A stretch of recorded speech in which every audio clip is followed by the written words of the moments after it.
இங்கே ஒரு கல்யாண வீட்டில் எல்லாரும் சந்தோஷமா பேசிட்டு இருக்க. கல்யாண பொண்ணு சோகமா உட்கார்ந்துட்டு இருக்கா.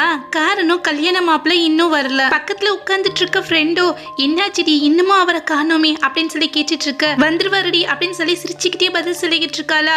பக்கத்துல உட்கார்ந்துட்டு இருக்க மாப்பிள்ளையோட ஃப்ரெண்டோ பரவாயில்ல சிஸ்டர், நீங்க இவ்வளோ பொறுமையா வெயிட் பண்ணிட்டு இருக்கீங்க. இதுவே எங்க வீடா இருந்துச்சுன்னு வச்சுக்கோங்களேன், அந்த இடத்தையே உண்டிலேன்னு ஆக்கிடுவாங்க அப்படின்னு சொல்லி கிண்டல் பண்ணி சிரிச்சிட்டு இருக்க. அவளை தன்னுடைய என்கேஜ்மெண்ட் ரிங்கை பார்த்துட்டு இங்க இருக்கக்கூடிய எல்லாருமே 5 வருஷமா தான் நான் அவருக்காக வெயிட் பண்ணிட்டு இருக்கேன்னு நினைச்சிட்டு இருக்காங்க. ஆனா ஒரு நாள்ல 24 மணி நேரமும் நான் அவருக்காக மட்டும்தான் வெயிட் பண்ணிட்டு இருக்கேன் அப்படின்னு சொல்லி யோசிச்சுட்டு இருக்க. இப்ப பக்கத்துல உட்கார்ந்துட்டு இருக்க மாப்பிள்ளையோட ஃப்ரெண்டோ டேய் இந்த ரிங்கை எங்கேயும் பார்த்த மாதிரி இருக்கே அப்படின்னு சொல்ல இன்னொரு ஃப்ரெண்டோ வாயை மூடுறா அப்படின்னு சொல்லி அவன் வாயை அடிச்சிட்டு இருக்கானா. கொஞ்ச நேரத்திலேயே அந்த இடத்துக்கு கல்யாண மாப்பிள்ள நிக்கிறான். பார்த்த கூடவே வேற ஒரு பொண்ணை கூட்டிட்டு நின்றுட்டு இருக்க. பொண்ணு கூட உட்கார்ந்துட்டு இருக்க. அவளோட ஃப்ரெண்டுக்கோ கூ வந்துருதா. எந்திரிச்சு வந்துட்டு இன்னைக்கு உங்களுடைய கல்யாணம், என்னுடைய ஃப்ரெண்டு எவ்வளவு நேரமா வெயிட் பண்ணிட்டு இருக்கா, வேற ஒரு பொண்ணு கூட கூட்டிட்டு நின்றுட்டு இருக்கீங்களே அப்படின்னு சொல்லி கேட்டு கூட வந்தவளோ இமெயில தான் தப்பு இருக்கு, ஆக்சுவலி எனக்கு கொஞ்சம் உடம்பு முடியலையா, அதனாலதான் இவர் என்னையும் சேர்த்து கூட்டிட்டு வர மாதிரி ஆயிடுச்சு அப்படின்னு சொல்லிட்டு இருக்காளா. அவனும் பதில் எதுவும் பேசாம நம்ம ஹீரோயின் பக்கத்துல உட்கார்ந்துட்டு இருக்கான். வந்தவன் அவளை சமாதானப்படுத்துவான் அப்படின்னு சொல்லி பார்த்தா என்னுடைய ஃப்ரெண்டு உடம்பு முடியாம நின்றுட்டு இருக்கா, நீ எந்திரிச்சு நில்லுன்னு சொல்லி ஒரே போட அவளும் பதில் எதுவும் பேசாம நான் கொஞ்சம் மேக்கப் பண்ண வேண்டியது இருக்கு, போய் பண்ணிட்டு வந்துடுறேன்னு சொல்லிட்டு இடத்த விட்டு கிளம்புறா. அடப்பாவி சரியான டெரர் பீஸா இருப்ப போல இருக்கேடா அப்படின்னு சொல்லி நாமள நினைச்சிட்டு இருக்க. ஹீரோயினும் மேக்கப் பண்றதுக்காக போறாளா. கண்ணாடியில தன்னுடைய முகத்தை பாக்குறா. நான் ரொம்ப டயர்டா இருக்கேன், இந்த டயர்னஸ் எப்ப இருந்து ஆரம்பிச்சிச்சு அப்படின்னு சொல்லிட்டு யோசிச்சு பார்க்க தன்னுடைய அம்மாக்கு உடம்பு முடியல அப்படின்னு சொல்லிட்டு நம்ம ஹீரோ கிட்ட ஹெல்ப் கேட்டு வருவாளா. கிட்டத்தட்ட 5 லட்சம் ரூபாய் தேவைப்படும். அவனும் நான் பணத்தை தரேன், அதுக்கு பதிலா நீ என் கூடவே இருக்கணும், ஒத்துக்கிறியா அப்படின்னு சொல்லி கேட்க அவளும் வேற வழி இல்லாம ஒத்துக்குவா. கிட்டத்தட்ட 5 வருஷமா அவன் கூடவே இருக்க. அவங்களோட இந்த ரிலேஷன்ஷிப் கல்யாணத்துல முடிஞ்சிருக்கா. பொண்ணும் மாப்பிள்ளையும் கையை பிடிச்சிட்டு கல்யாணத்துக்கு ரெடியாக பக்கத்துல உட்கார்ந்துட்டு இருக்க. மாப்பிள்ளையோட ஃப்ரெண்டோ அச்சச்சோ இவளுக்கு மட்டும் கல்யாணம் ஆயிடுச்சு அப்படின்னா நிச்சயமா அவங்க 2 பேர்த்தையும் பிரிக்கவே முடியாதே அப்படின்னு சொல்லிட்டு அந்த கல்யாணத்தை நிப்பாட்டுறதுக்காக அந்த இடத்துலயே மயக்கப்பட்டு விழுகிற மாதிரி ஆக்ஷனை போடுறாளா. மாப்பிள்ளையும் வேகமா போய் கீழே விழுந்து கிடக்கிற ஃப்ரெண்டை தூக்கிட்டு கிளம்ப இப்ப நம்ம ஹீரோயினோட ஃப்ரெண்டுக்கும் கோவம் வந்துருது. டே நில்லுடா, இங்க கல்யாண குளத்துல ஒரு பொண்ணு நின்றுட்டு இருக்கா, நிமிஷமா இங்க இருந்து போனா என்ன அர்த்தம், இங்க இத்தனை பேர் உட்கார்ந்துட்டு இருக்கோமே, சும்மாவா உட்கார்ந்துட்டு இருக்கோம், மரியாதையை பதில் சொல்லிட்டு போ அப்படின்னு சொல்ல அவனும் பதில் எதுவும் சொல்லாம அங்க இருந்து கிளம்பிடுறானா. கொஞ்ச நேரத்துலயே ஹீரோயினோட மொபைலுக்கு மெசேஜ் அனுப்புறான், இந்த கல்யாணத்தை தள்ளி வச்சிருவோம், அப்புறமா பண்ணிக்கலாம் அப்படின்னு சொல்ல அங்க இருக்கிறவங்களுக்கு பேசுறதுக்கு சொல்லியா கொடுக்கணும், ஆளாளுக்கு ஒரு விதமா பேசிக்கிட்டு இருக்காங்க. அங்க இருக்கக்கூடிய மைக்கை வாங்கிட்டு இன்னைக்கு நடக்க இருந்த எங்களுடைய கல்யாணம் இதோட முடிஞ்சு போச்சு, இங்க இருந்து எல்லாரும் கிளம்புங்க அப்படின்னு சொல்லி சிரிச்சுக்கிட்டே பதில் சொல்றாளா. ஆளாளுக்கு ஒண்ணு பேசிட்டு அந்த இடத்தை விட்டு கிளம்பிடுறாங்க. இப்ப ஃப்ரெண்டோ வேகமா ஓடி உனக்கு எதுவும் ஆகல இல்லடி அப்படின்னு சொல்லி கேட்க நம்மளோட ஹீரோயினோ இல்ல நான் நல்லாதான் இருக்கேன் அப்படின்னு சொல்லி பதில் சொல்லிட்டு இருக்கா.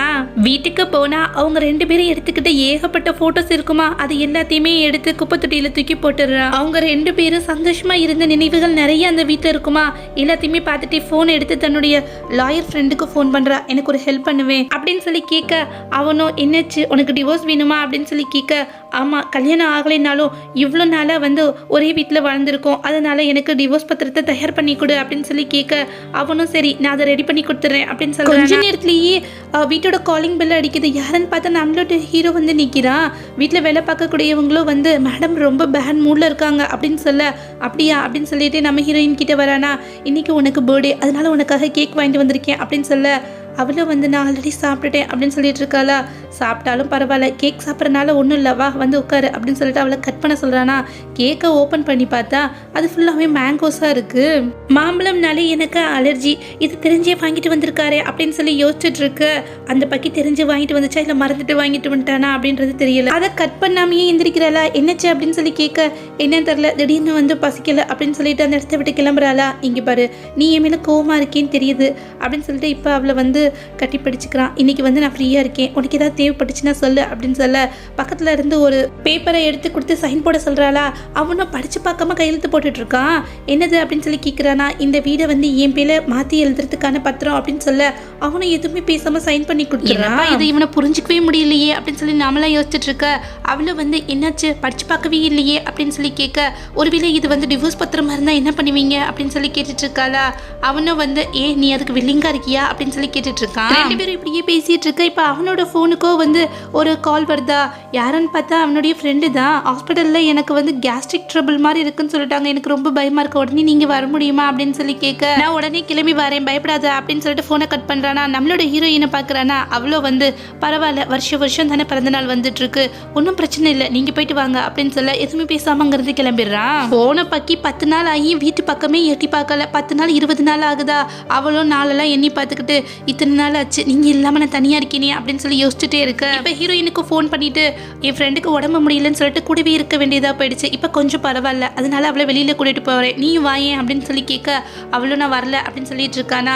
பக்கத்துல உட்காந்துட்டு இருக்க அவனோட ஃப்ரெண்டோ, நீங்களும் வாங்க சிஸ்டர், வீட்டில் வந்து தனியா இருக்கீங்க, போர் அடிக்கும் இல்லையா அப்படின்னு சொல்ல, சரி வரேன் அப்படின்னு சொல்லி ஒத்துக்கிறா. இப்ப எல்லாருமே சேர்ந்து ஒரு அம்யூஸ்மெண்ட் பார்க் போறாங்க. அந்த இடத்துலயே ஒரு கோஸ்ட் ஹவுஸ் இருக்குமா, அதுக்குள்ள போறதுக்காக டிக்கெட் வாங்கிட்டு 3 பேர் வெயிட் பண்ணிட்டு இருக்காங்க. அவனும் நம்மளோட ஹீரோயினை பார்த்துட்டு என்னாச்சு ஓ முகம் ஒரு மாதிரி வாடி இருக்கே அப்படின்னு சொல்லி கேட்க, ஒன்னும் இல்ல லாஸ்ட் நைட் வந்து சரியா தூங்கலையா அதனாலதான் அப்படின்னு சொல்லிட்டு இருக்கா. இப்ப 3 பேரும் சரின்னு சொல்லிட்டு உள்ளுக்குள்ள நுழையிறாங்க. அங்க பார்த்தா ஹீரோவோட கேர்ள் ஃப்ரெண்டோ வந்து அவன் கையை பிடிச்சிட்டு விடவே மாட்டேன்றாளா.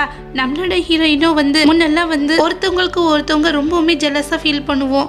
இப்ப பாத்தீங்க அப்படின்னா என்ன மறந்துட்டீங்களா அப்படின்னு சொல்லி மனசுக்குள்ளே நினைச்சிட்டு இருக்கேன். உள்ளுக்குள்ள ஒவ்வொரு இடமா பார்த்து பயந்துகிட்டே போய்கிட்டு இருக்காங்களா. அதுல ஒரு இடத்துல 2 பேர் நின்றுட்டு இருக்காங்க.